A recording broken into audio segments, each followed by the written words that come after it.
STV news देख रहे हैं आप। आज की प्रमुख खबरों के साथ मैं हूं अंसारुल हक। अब तक की हम सुर्खियों पर पहले एक नजर। नरेंद्र मोदी को तीसरी बार देश का पीएम बनाने और सीएम नीतीश कुमार के हाथों को मजबूत करने का संदेश लेकर मोतिहारी पहुंचे दीन बचाओ देश बचाओ मुहिम से उभरे नेता MLC खालिद अनवर। मुसलमानों से एनडीए को मजबूत करने की अपील। मोतिहारी में एक बार फिर हुई हत्या। बिजली मिस्त्री का काम करने वाले एक युवक की चाकुओं से गोदकर हत्या की घटना को दिया गया अंजाम।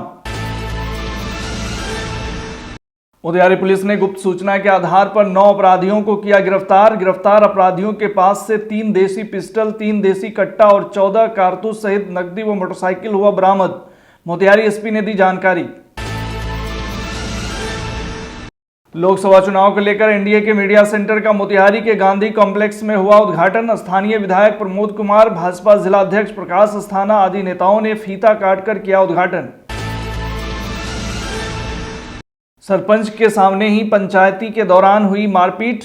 एक पक्ष ने दूसरे पक्ष पर किया जानलेवा हमला। एक व्यक्ति का सर फटा, गंभीर रूप से घायल। जदयू अल्पसंख्यक प्रकोष्ठ के प्रदेश उपाध्यक्ष के तौर पर लगातार दूसरी बार मनोनीत हुए मोहम्मद सरफराज आलम। प्रदेश अध्यक्ष अशरफ हुसैन ने की घोषणा। बाहुबली नेता सह पूर्व सांसद आनंद मोहन ने वैश्य बिरादरी को लेकर दिया बड़ा बयान। STV न्यूज संवाददाता शशि तिवारी के सवालों पर बोले आनंद मोहन। और माउंट लिटरा जे स्कूल मोतिहारी में मनाया गया सीनियर किंडरगार्टन ग्रेजुएशन समारोह। छात्र छात्राओं की हौसला अफजाई के लिए आयोजित हुआ कार्यक्रम।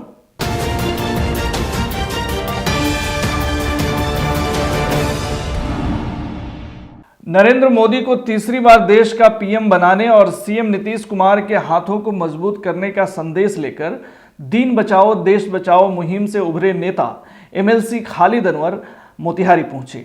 मोतिहारी के मशहूर चिकित्सक डॉक्टर परवेज अजीज के आवास पर आज उन्होंने जिले के प्रबुद्ध मुस्लिम वर्ग के समाजसेवियों, चिकित्सकों, अधिवक्ताओं आदि के साथ बैठक की। मौके पर विधान पार्षद खालिद अनवर ने कहा कि सभी मुस्लिम भाइयों ने सीएम नीतीश कुमार के प्रति अपनी आस्था जताई है। प्रेस से बात करते हुए उन्होंने बैठक में मौजूद कई नामों को गिनाते हुए कहा कि सब लोग नीतीश कुमार की विचारधारा को पसंद करते हैं और उन्हें मजबूत बनाना चाहते हैं। उन्होंने महागठबंधन पर मुस्लिम भाइयों को ठगने का आरोप लगाते हुए कहा कि आज़ादी के बाद से मुस्लिम भाइयों को ठगने का काम किया गया है, लेकिन मुस्लिम भाई किसी के बहकावे में अब आने वाले नहीं हैं। वे इस लोकसभा चुनाव में एनडीए को जिताने का काम करेंगे, यानी नरेंद्र मोदी को तीसरी बार प्रधानमंत्री बनाने का काम करेंगे। दीन बचाओ देश बचाओ मुहिम से उभरे नेता MLC खालिद अनवर एनडीए के समर्थन में और क्या कुछ कह रहे हैं, आइए सुनते हैं। मोतिहारी की जितनी बड़ी शख्सियतें हो सकती हैं, जो अक़लियतों से जिनका ताल्लुक़ है, सब लोग जमा हैं। मैं शुक्रगुज़ार हूँ इन लोगों का और नीतीश कुमार की तरफ से मैं इन लोगों का शुक्रिया अदा करता हूँ कि ये लोग नीतीश कुमार से बहुत मोहब्बत करते हैं और नीतीश कुमार बहैसियत मुख्यमंत्री इन लोगों को बहुत पसंद है और ये सभी लोग ये चाहते हैं कि नीतीश कुमार मजबूत हों देश की राजनीति में और बिहार की राजनीति में। और ये वो लोग हैं जो न सिर्फ मोतिहारी ज़िला का, मशरक़ी पूर्वी चंपारण ज़िला का, बल्कि पूरे बिहार की सियासत का रुख बदल सकते हैं, रुख मोड़ सकते हैं। तो मैं शुक्रगुज़ार हूँ। डॉक्टर परवेज़ साहब हैं, नदवी साहब हैं, सारे वकील साहब हैं, इधर खुर्शीद साहब हैं, मुबीन साहब हैं, तो सभी लोग आज बैठे हैं। तकरीबन 40-50 लोग जो मोतिहारी के हैं, अभी आप विजुअल लेंगे तो अंदाज़ा होगा कि ये सभी लोग चिंतित हैं कि देश कहाँ जा रहा है और बिहार को नीतीश कुमार ने कैसे बचा के रखा है और देश को कैसे वो बचा रहे हैं। तो नीतीश कुमार का जो नज़रिया है, जो आइडियोलॉजी है, उस आइडियोलॉजी को मजबूत करने के लिए मोतिहारी का मुसलमान और बिहार का मुसलमान अब अपने कदम आगे बढ़ाना चाहता है। नहीं, ये चुनाव के लिए ही निर्णय हो रहा है और ये सब कोई छोटे लोग नहीं, आप तो जानते ही हैं जो लोग यहाँ बैठे हैं। और जमहूरियत में जो भी होता है पॉलिटिकल वोट की ही कीमत है ना, तो हम लोग मुसलमानों के वोट की कीमत आज तक समझे नहीं, अब समझने जा रहे हैं। तो इंशाल्लाह इसका फ़ायदा होगा और ये लोग बहुत बड़ा डिसीज़न ले रहे हैं कि जो मसले हम लोग कम्युनिकेट नहीं कर पाते थे, दिल में रखे रहते थे, बहुत सी बात यहाँ जो उठ रही है, ये सब अपने में कोई ना कोई इंस्टीट्यूशन, आज जिसको बुलाया गया बहुत जल्दी में, क्योंकि रमज़ान का वक्त है और ये इलेक्शन का भी टाइम है, और इस वक्त में इनको यहाँ वेलकम करने का मतलब ये बताना कि हम लोग इनको फ्यूचर के सिर्फ मुस्लिम रिप्रेजेंटेटिव नहीं, यहाँ के सोशल एंड पॉलिटिकल रिप्रेजेंटेटिव के तौर पर इंडोर्स करते हैं। और इनके थ्रू जरूरी नहीं कि हर बात पॉजिटिव ही हो, कुछ जो दिल में निगेटिव बातें हैं उसको भी रखी जाएगी, लेकिन इनके माध्यम से दिशा निर्देश लेते हुए और डायरेक्शन लेते हुए हम लोग देखेंगे कि एजुकेशन पे क्या काम कर सकते हैं। हम लोग के जो मुस्लिम मसाइल हैं जो कम्युनिकेशन के कमी के वजह से फंस जाते हैं, जैसे मदरसा यहाँ का है, अंजुमन है, उर्दू लाइब्रेरी है, अभी ये है, अभी वक्फ बोर्ड है, बहुत सा, वो इनसे डायरेक्शन लेंगे और इनके डायरेक्शन पे हम लोग अपने में रिफॉर्म करते हुए इनके पीछे उस डायरेक्शन पे चलने की कोशिश करेंगे, जिससे हमारे कौम का फलाह हो और इंडिया भी मजबूत रहे और बिहार भी हमारा मजबूत रहे। मोतिहारी में एक बार फिर एक युवक की चाकुओं से गोदकर हत्या कर दिए जाने की खबर है। बताया जा रहा है कि मोतिहारी के लखौरा स्थित नौरंगिया पंचायत में बिजली मिस्त्री का काम करने गए पप्पू कुमार नाम के युवक की कुछ लोगों ने चाकुओं से गोदकर हत्या कर दी। सूचना मिलने पर घटनास्थल पर पहुंची पुलिस ने शव को कब्जे में लेकर पोस्टमार्टम के लिए सदर अस्पताल मोतिहारी भेज दिया।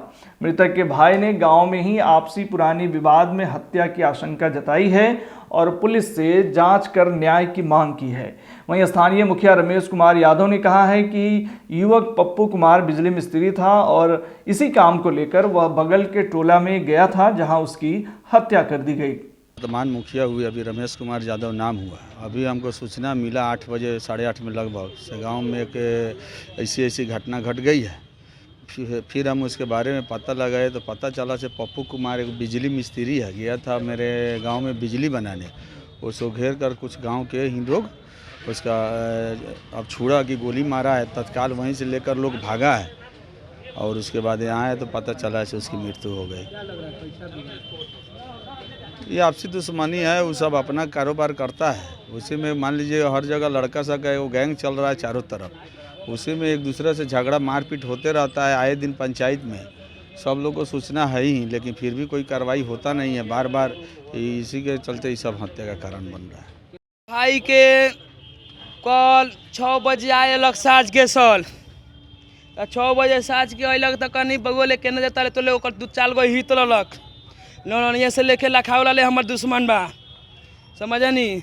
अब हम जाना तो नहीं कि कौन मल ले बा, मने खुजाई पूछाई पुलिस कलियन उ थाना कलियन खोसाई पूछाई वो हम नहीं जाना तो हम के देख ले बान जा दिए हम नाम ना लगाए, मने वो कल था हम लगा ले हम कौन मल ले बा हमला भाई के कैसे मल बा, बंदूक से मल ले बा, आ 10 गोला दाब के मल ले बा, 1 गोला 2 गोला सब दवाई वाली भाई नहीं की समझनी। झगड़ा झंगत तो साल टेंशन तो हमनी के जलिए से लोग सब दुश्मन बा हमला ऊपर, समझनी। आई देखी हमरा भाई के आजू माल के गोली से आजू हत्या कर दिल बा, सदर हॉस्पिटल में बानी हम, समझनी। हमार नाम मंकेश्वर पलित उल्लू बुलेट पलित। भाई क्या करत? भाई हमार बिजली मिस्त्री बाके जोलाइयो काम करले, हॉल काम भाई हमार करत लख, 23 तलाक लख। हम बानी त खेती बाड़ी गिलस्ती कर ले, अपन घर के काम हम कर ले। हमरा भाई के मोटरसाइकिल किस्ता पड़ लख, ओकर तो ओकर किस्ता का मोटरसाइकिल ले आके घर में धर दे लख। कहनी ये बउगो आई 17,000 रुपया ले ला जाके भर द, तो पैसाबा भर दे के ले जाके भरल कि ना भरल का हमारे भाई आए नहीं, हम पूछी के गला चे। इस बीच मोतिहारी पुलिस को एक बड़ी कामयाबी मिली है। पुलिस ने गुप्त सूचना के आधार पर 9 अपराधियों को गिरफ्तार किया है। गिरफ्तार अपराधियों के पास से 3 देसी कट्टा और 14 कारतूस बरामद हुआ है। छापेमारी के दौरान पुलिस ने अपराधियों के पास से 2,40,000 नेपाली रुपया एवं 4 मोटरसाइकिल भी बरामद किया है। मामले की जानकारी देते हुए मोतिहारी एसपी ने बताया है कि आगामी लोकसभा चुनाव को लेकर जिला पुलिस अलर्ट मोड पर है। उन्होंने कहा कि पुलिस ने इस दौरान कुख्यात अपराधी मुखी राय को भी गिरफ्तार किया है, जिसके ऊपर विभिन्न थाना क्षेत्रों में लगभग 12 कांड दर्ज हैं। एसपी ने कहा कि बीते दिनों महुआवा थाना क्षेत्र अंतर्गत फर्नीचर व्यवसायी पर हुई गोलीबारी के मामले में भी 2 अपराधियों को पुलिस ने गिरफ्तार कर लिया है। अन्य अपराधियों की गिरफ्तारी के लिए पुलिस छापेमारी कर रही है। इसके साथ ही चकिया, भेलही व कल्याणपुर में भी पुलिस ने गुप्त सूचना के आधार पर शातिर बदमाशों को गिरफ्तार किया है। महत्वपूर्ण है उपलब्धि प्राप्त हुई भेलाई अंतर्गत हुई है, जिसमें कि थाना अध्यक्ष की जो सूचना प्राप्त हुई थी तो एसडीपीओ रक्सौल के साथ इन्होंने एक रेड किया और भगत पासवान जो कि पश्चिमी चंपारण का थाना गोपालपुर का रहने वाला है, ये पकड़ाया है। इसके पास से एक पिस्टल और 4 कारतूस मिला है। एक मोबाइल और मोटरसाइकिल भी हम लोग सीज़ किए हैं। पूछताछ के क्रम में ये बातें प्रकाश में है कि ये बेतिया में किसी इसके मित्र से ये हथियार लिया था और अपने रिश्तेदार के यहाँ आ रहा था। इसके अलावा कल्याणपुर में भी एक सफलता प्राप्त हुई है।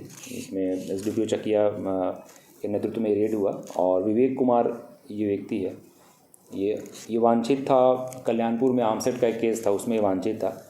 इसको पकड़ा गया है 1 देसी कट्टा 1 कारतूस के साथ। इसके अलावा ये बहुत सारे वीडियो मेकिंग भी करता है और पूर्व में भी इसका एक फ़ोटो मिला जिसमें कि हथियार के साथ ये फ़ोटो में था, तो हम लोग उसको समय से तलाश कर रहे थे। ये जो अंतिम जो एक है ये उपलब्धि है, महुआवा अंतर्गत एक व्यक्ति को गिरफ्तार किया गया है, आकाश प्रसाद यादव उर्फ आकाश कुमार। ये हत्याकांड का वांछित था। पूर्व में घटना हुई थी आदरपुर थाना अंतर्गत श्यामपुर रेलवे ढाला के समीप से ये गिरफ्तार हुआ है और महुआ थाना अंतर्गत हत्याकांड और आर्म्स एक्ट में ये वांछित था। तो इस पूरे जो इस अभियान में जो जिन्होंने भी सफलता प्राप्त की सभी को पुरस्कृत किया जाए। और आज की जो प्रेस कॉन्फ्रेंस बुलाई गई है और मुख्यतः 5 मुख्य मामलों में आप लोगों को अवगत कराने के लिए बुलाई गई थी। आगामी लोकसभा चुनाव को देखते हुए हम लोग लगातार अभियान चला रहे हैं और पिछले 24 घंटे के अभियान में कुल 9 अपराधियों को पकड़ा गया है।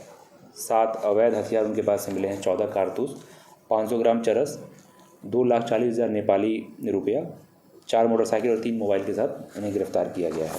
लोकसभा चुनाव को लेकर राष्ट्रीय जनतांत्रिक गठबंधन ने मोतिहारी के गांधी कॉम्प्लेक्स में मीडिया सेंटर का उद्घाटन स्थानीय विधायक प्रमोद कुमार, भाजपा जिलाध्यक्ष प्रकाश अस्थाना एवं पिपरा विधायक श्यामबाबू यादव आदि ने फीता काटकर किया। मौके पर प्रमोद कुमार ने मीडिया को संबोधित करते हुए कहा कि इस बार ऐतिहासिक जीत के साथ केंद्र में एनडीए की सरकार बनेगी। उन्होंने कहा कि विपक्ष अभी से ही चारों खाने चित नजर आ रही है। उन्होंने कहा कि अब की बार 400 पार का लक्ष्य बिना किसी मुश्किल के एनडीए हासिल करेगा। अपना जो है एनडीए गठबंधन का ये कार्यालय का आज शुभारंभ हुआ है और यहाँ से जो पार्टी की गतिविधि, चुनाव की गतिविधि प्रतिदिन सभी हमारे गठबंधन के जो साथी हैं यहाँ से बैठकर और मीडिया को से वार्ता करेंगे और मीडिया को समाचार देंगे, जिसका आज शुभारंभ हुआ है। और अभी जो वर्तमान परिस्थिति है, देश के यशस्वी प्रधानमंत्री आदरणीय नरेंद्र भाई मोदी जी के नेतृत्व में अब की बार 400 पार होने वाला है और बिहार में 40 के 40 सीट जीतेंगे और मोतिहारी 4 लाख पार। कई पार्टी के लोग आपस में लड़ भी रहे हैं, उठापटक शुरू हो गया है, तो बेमेल गठबंधन है। और एक भोजपुरी में कहावत है कि हरबरी के बियाह कनपट्टी में सेनूर, तो वही हाल हो गया है कि जो गठबंधन है ये हड़बड़ का गठबंधन है और इस गठबंधन का अस्तित्व ही बिहार के अंदर विलीन होता जा रहा है। पश्चिमी चंपारण स्थित मझौलिया थाना क्षेत्र के बरवा सिमरा घाट पंचायत स्थित पंचायत से एक अजीबोगरीब मामला सामने आया है, जहां स्थानीय सरपंच की मौजूदगी में पंचायती के दौरान ही एक पक्ष ने दूसरे पक्ष पर फरसा व लाठी डंडे से वार कर दिया, जिसमें एक व्यक्ति का सर फट गया। घटना को देखकर सरपंच भौचक रह गए। बताया जा रहा है कि इस मार पिटाई में समतुल्ला अंसारी गंभीर रूप से घायल हो गया, उसका एक हाथ टूट गया तथा सर फट गया, जिसे इलाज के लिए मझौलिया सामुदायिक स्वास्थ्य केंद्र में भर्ती कराया गया, जहां चिकित्सकों ने प्राथमिक उपचार कर बेहतर इलाज के लिए बेतिया GMCH भेज दिया। सरपंच ने बताया कि भूमि विवाद को लेकर दोनों पक्षों को सुलह करने के लिए बुलाया गया था। उसी क्रम में मनान अंसारी, कलाम अंसारी वगैरह दूसरे पक्ष पर लाठी डंडे फरसा से धावा बोल दिए, जिसमें समतुल्ला अंसारी गंभीर रूप से घायल हो गए। इस बाबत समतुल्ला अंसारी ने थाना में आवेदन देकर अपने जान माल की सुरक्षा की गुहार लगाई है। इंस्पेक्टर सह थानाध्यक्ष अखिलेश कुमार मिश्र ने बताया कि मामले में अभी आवेदन प्राप्त नहीं हुआ है, आवेदन मिलते ही जांच कर उचित कार्रवाई की जाएगी। जमीन के पंचायती होता लगा सरपंच साहब रहने वहाँ का सब नहीं बुलवा के फरसा से मार दिलों और उनका भाई बाँस से मार दिलों उनका मताई कर मार के मुआ दसा हमारा संतुला इंसान वो ज़मीन के वो लोग ज़मीन रखे थे हम लोग से, तो बोल रहे थे पेपर देगा तो उसके बाद पैसा देंगे। हम लोग पहले पंचायती बैठाए तो उसमें पेपर अपना रखे और उन्होंने पैसा नहीं दिया। वो लोग पैसा बचाने के फिर में थे। इसी के बात के लेके बात बढ़ती गई और उसका लड़का जो था वो पंच साहब के सामने ही गाली बक रहा था सबको। और क्या किया कि ये गया दौड़ के घर में से फारसा लेके आया और उसका लड़का जो छोटा था वो मनाम और कलाम और एक महबूब और वो शहनाज खातून जो उसकी अम्मी है, ये सभी लोगों ने मिल के हम लोग को बुरी तरह से पीटा। क्या नाम तबरेज आलम है। मोतिहारी स्थित बंजरिया प्रखंड के रहने वाले मोहम्मद सरफराज आलम को जदयू पार्टी की तरफ से बिहार प्रदेश अल्पसंख्यक प्रकोष्ठ के उपाध्यक्ष पद पर लगातार दूसरी बार मनोनीत किया गया है। मिली जानकारी के अनुसार अल्पसंख्यक प्रकोष्ठ के प्रदेश अध्यक्ष डॉक्टर अशरफ हुसैन ने विगत मंगलवार को उन्हें पार्टी की तरफ से प्रदेश उपाध्यक्ष बनाए जाने की घोषणा की। इधर शिवहर लोकसभा से एनडीए उम्मीदवार लवली आनंद के पति आनंद मोहन ने वैश्य बिरादरी को लेकर एक बड़ा बयान दिया है। मधुबन विधानसभा क्षेत्र के मधुबन प्रखंड स्थित बंजरिया गांव जनसंपर्क अभियान के सिलसिले में पहुंचे बाहुबली पूर्व सांसद आनंद मोहन ने एसटीवी न्यूज संवाददाता शशि तिवारी द्वारा पूछे गए सवालों का जवाब देते हुए कहा कि वैश्य बिरादरी में कोई नाराजगी नहीं है। जो नाराजगी है भाभी श्री के बाद टिकट के लिए उम्मीद लगाए थे उन लोगों की प्रायोजित है। श्री मोहन ने क्या कुछ कहा, आइए सुनते हैं। देखिए, सांसद का पहला एजेंडा होता है क्षेत्र का द्रुत विकास, और मैं यहाँ 2 बार सांसद रहा हूँ। दुर्भाग्य से एक बार 16 महीने के लिए और एक बार 11 महीने के लिए। तब मधुबन उस संसदीय क्षेत्र में नहीं था, इसलिए संभव है मधुबन के लोगों को मेरे बारे में कम जानकारी हो। लेकिन जब मैं सांसद था तो अल्प समय में, जबकि मुझे 3 बार 2.25 साल के दरमियान 3 बार चुनाव लड़ने पड़े लोकसभा के। 96 में जब मैं जेल में था, लोगों ने, यहाँ के लोगों ने मैंडेट दिया, आशीर्वाद दिया। फिर 98 में और फिर 99 में भी मैं जबरन अनाउंसमेंट के बाद जब बधाइयाँ स्वीकार कर लिया लोगों का, उसके बाद 917 वोट से मैं हराया गया था, हरा नहीं। तो यहाँ से हमारे रिश्ते पुराने हैं। लवली आनंद यहाँ 15 में चुनाव लड़ी विधानसभा की और वो मात्र 360 वोट से हराई गई।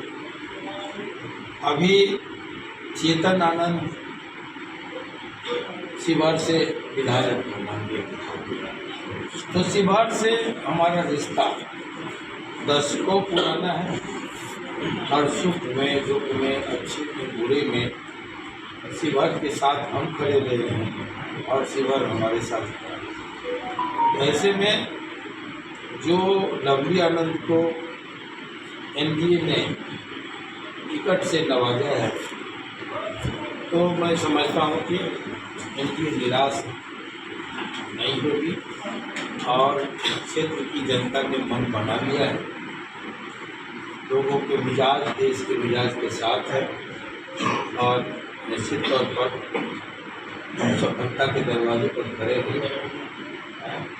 साथियों ने चाहा, यहाँ की महान मतदाता ने चाहा, तो मैं समझता हूँ कि शिवहर देश के विकास लंबे अरसे के बाद में शिवहर क्षेत्र में आए हैं और इस दरमियान आपको जनता का स्नेह किस तरह से मिला? बहुत अद्भुत। वैश्य बिरादरी का टिकट जो कटा है, तो वैश्य बिरादरी में नाराजगी है, तो इसको किस तरह से आप? ये प्रायोजित नाराजगी है, कहीं से मैं तो नहीं देख रहा। मैं तो आज भी साहू समाज के बीच गया था जी, कहीं से नहीं। ये प्रायोजित नाराजगी है। किस बात की नाराजगी है? वैश्य बिरादरी की टिकट कटी, ये सब कहने की बात है, ये सब कहने की बात नहीं है। और हाँ, ये लवली आनंद किसी का टिकट कटवा के नहीं आई थी। जब बीजेपी का सर्वे चल रहा था तो बीजेपी के लोगों ने 85% लोगों ने कहा हमारी भाभी श्री के खिलाफ, रमा देवी के खिलाफ बदलाव बदलाव। मैं तो नहीं कहा था बदलाव। अब जो लोग बदलाव बोले थे इस उम्मीद से बोले थे कि उनका टिकट कटने के बाद मेरा ही नंबर आएगा, वो निराशा ये सब प्रायोजित उन लोगों के द्वारा, माफ चार इसमें कहीं नहीं। 400 पार का जो नारा है विपक्ष एक मंच पर आ गया है, इसको किस तरह 400 पार का जो नारा है एनडीए का, उसको किस तरह? देखिए 400 पार का नारा एनडीए का नारा है, इस देश के शीर्ष नेतृत्व जो है एनडीए के उनका नारा है। उसमें आते हैं माननीय मोदी जी, अमित जी, राजनाथ सिंह जी, नीतीश कुमार जी, अन्य जो एनडीए के घटक दल के लोग हैं, ये उनका नारा है जी। वो उनके हिस्से का भारत है, हमारे हिस्से का भारत हमारा शिवहर है। मैं अगर वो 400 पार करेंगे तो शिवहर की जनता उसमें एक जोड़ देगी, 401 पार करेगी। माउंट एटा जी स्कूल मोतिहारी में गुरुवार के दिन सीनियर किंडरगार्टन ग्रेजुएशन समारोह बड़े हर्षोल्लास के साथ मनाया गया। कार्यक्रम की शुरुआत सभी मुख्य अतिथियों के द्वारा दीप प्रज्वलन एवं आर्य भारद्वाज के द्वारा मंत्रोच्चारण के साथ किया गया। कार्यक्रम का संचालन रंजेश कुमार तिवारी एवं ज्योति कुमारी ने किया। कार्यक्रम को आगे बढ़ाते हुए अनीता गुप्ता एवं सरिता शर्मा के द्वारा कार्यक्रम पर प्रकाश डाला गया। कार्यक्रम में मुख्य अतिथि के रूप में विद्यालय के chairman Sanjay Kumar Gupta, vice chairman Ranjita Gupta, academic director Jayan Prasad एवं मैनेजिंग डायरेक्टर शुभम गुप्ता आदि ने प्रथम वर्ग में प्रवेश कर रहे सभी सीनियर केजी के विद्यार्थियों को दीक्षांत पोशाक में उपाधि देकर सम्मानित किया। मौके पर अभिभावकों को संबोधित करते हुए विद्यालय के प्राचार्य ने कहा कि यह ग्रेजुएशन समारोह विद्यार्थियों के हौसलों को बुलंद करने, उन्हें अगले पड़ाव में प्रवेश करने का एहसास करवाने के मकसद से करवाई गई है। आज के बुलेटिन में फिलहाल इतना ही। तमाम खबरों और डिबेट्स के लिए जुड़े रहिए स्टीवी न्यूज़ के साथ।